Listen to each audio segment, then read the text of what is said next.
सभी को जय श्री काल भैरव। और जैसा कि बहुत से लोगों ने मुझसे पूछा था कि उग्र शमशान हवन क्या होता है, तो ये एक उग्र शमशान की झलक है छोटी सी। मतलब ये भी पूर्ण रूप से नहीं है ना। इसमें भी क्योंकि एक्चुअली बहुत ज़्यादा हवन थे और एक ही बार में करना था, क्योंकि यहाँ सर्दी भी बहुत थी, है ना। ऋषिकेश में इस समय का मौसम आप जानते ही हैं। और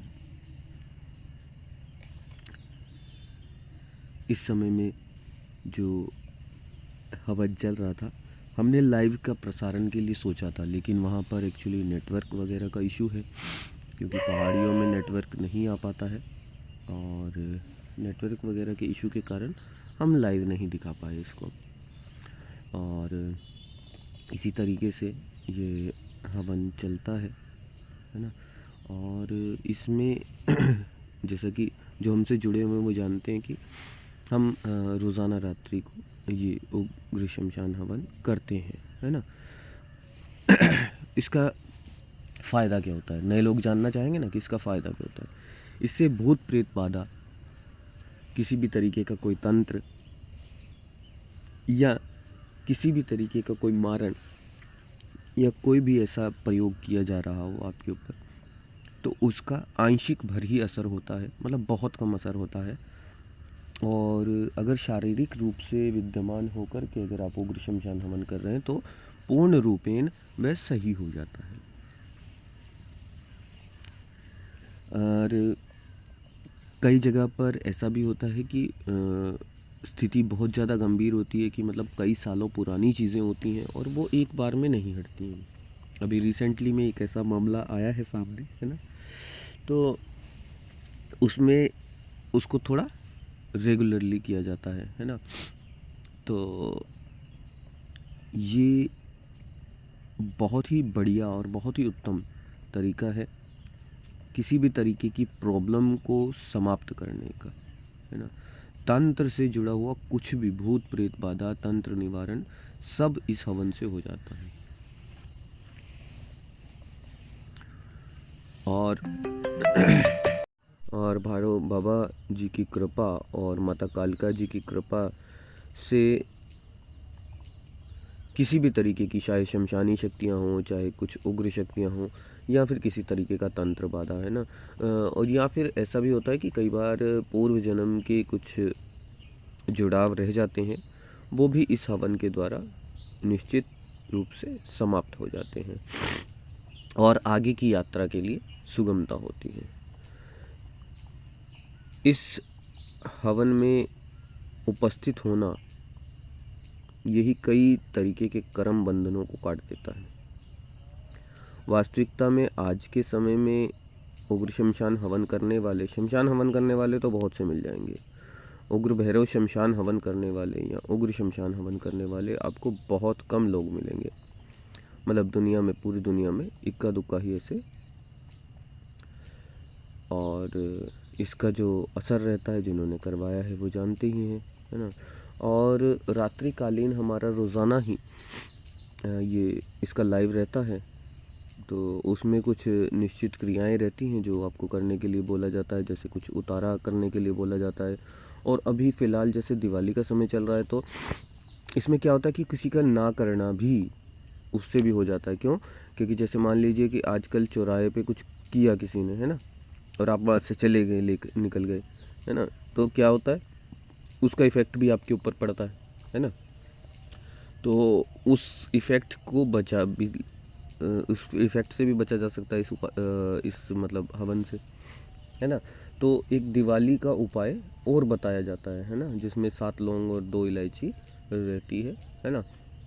तो वो पूर्णिमा तक करना होता है ना। तो वो भी रेगुलर जो आ रहे हैं उनको बहुत अच्छे रिज़ल्ट मिल रहे हैं, है ना।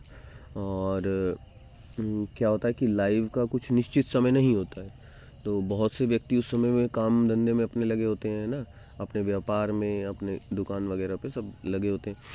तो इसलिए ये बताया जाता है कि 10 बजे उस वीडियो को लगा सकते हैं आप, और 10 बजे आप उस वीडियो को लगा करके, और उसके बाद जैसे जैसे उसमें उपाय के लिए बताया गया है, जैसा उसमें आगे संकल्प के लिए बताया गया है, और उसमें हवन में पूर्ण रूपेण रुका जाता है ना।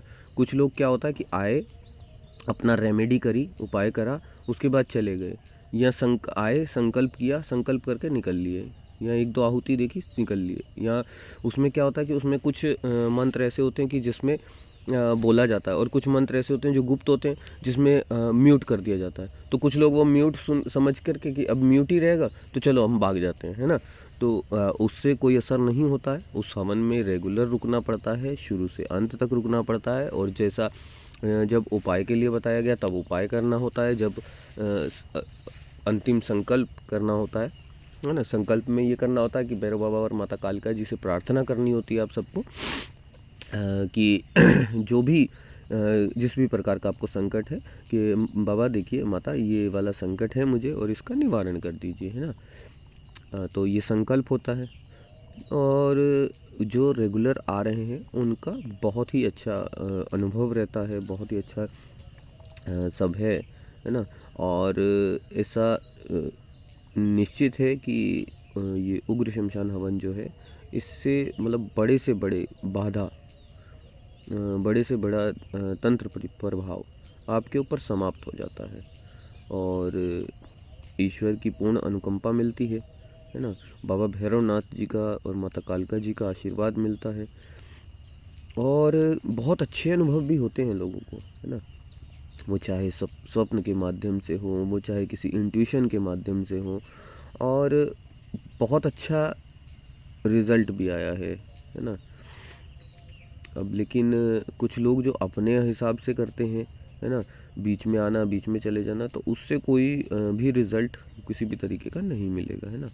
हवन को हवन के तरीके से किया जाता है, और हवन में बैठने की विशेष विधि है ना। आप आलती मालती मार के बैठे, है ना, और हवन जब स्टार्ट होता है तो उसके अंत तक वहाँ पर रुका जाता है। तो अब आप मान लीजिए हवन चल रहा है, बीच में आप आए और उपाय किया, फिर मंत्र म्यूट हो गए तो फिर चले गए, फिर आप आए, तो उसको काउंट नहीं किया जा सकता, उससे प्रभाव होगा ऐसा भी नहीं सोचा जा सकता, है ना।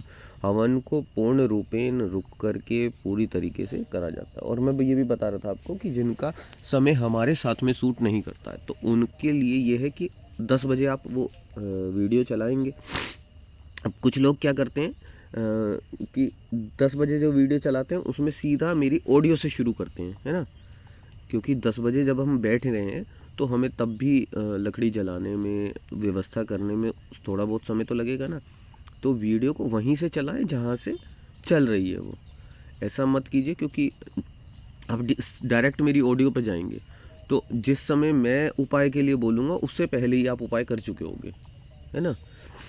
तो उसको उसी तरीके से चलाइए, और उसके बाद में जो पूर्णाहुति होती है, पूर्णाहुति के बाद में बेशक से आप बंद कर सकते हैं, क्योंकि जब पूर्णाहुति दे दी आपने, संकल्प कर लिया, है ना, उसके पश्चात में एक श्लोक होता है, और उसके पश्चात में ना भी रुकेंगे तो भी हवन का पूर्ण फ़ायदा आपको मिल जाएगा, है ना।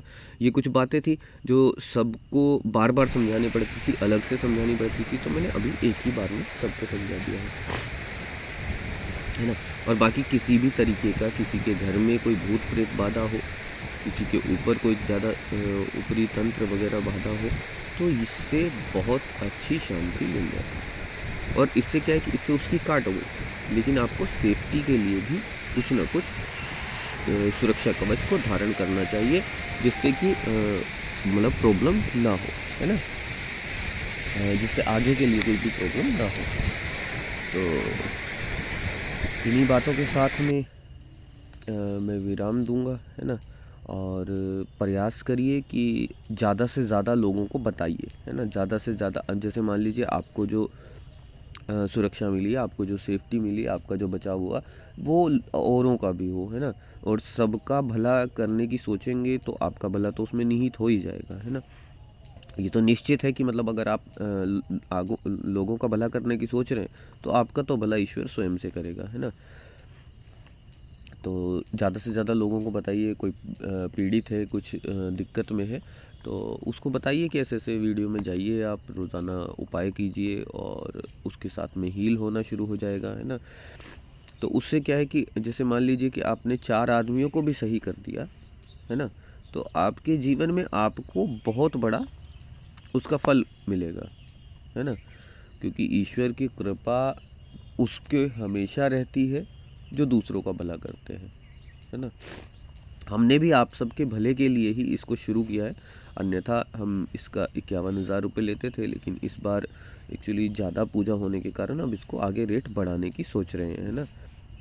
तो सभी को जय श्री काल भैरव। और ये जो पैसे आप देते हैं उस सहयोग राशि का केवल और केवल उपयोग साधकों के लिए किया जाता है ना?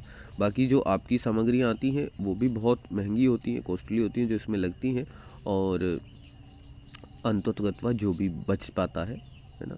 उस सब का साधकों के लिए उपयोग किया जाता है। तो बहुत ही बढ़िया रहेगा। आप जो हमने फ्री की सेवा शुरू करी हुई है शाम के समय, उससे लोगों को जोड़ें ताकि लोगों को फ़ायदा हो, है ना? और काफ़ी लोग हैं जो परेशान हैं, काफ़ी लोगों के बारे में सुनते हैं जो बहुत परेशान हैं, उनको रास्ता नहीं मिलता, कई जगहों पे कई बाबाओं मौलवियों पे जा कर के पैसा खर्च करते हैं, उसके बाद भी कोई रिज़ल्ट नहीं मिल पाता है ना? तो चलिए सभी को जय श्री काल भैरव। इन्हीं बातों के साथ में विराम लेते हैं, और प्रयास करें कि सबको ज़्यादा से ज़्यादा बताने का कष्ट करें, ताकि सभी बाबा भैरवनाथ की कृपा का पात्र बने, और तंत्र के माध्यम से जो लोग बाग गलत सोचते हैं उनका सोच भी सही हो, है ना? तंत्र एक बहुत बढ़िया और बहुत उत्तम रास्ता है, बहुत उत्तम मार्ग है। इन्हीं बातों के साथ में विराम देते हैं। चलिए सभी को जय श्री काल भैरव।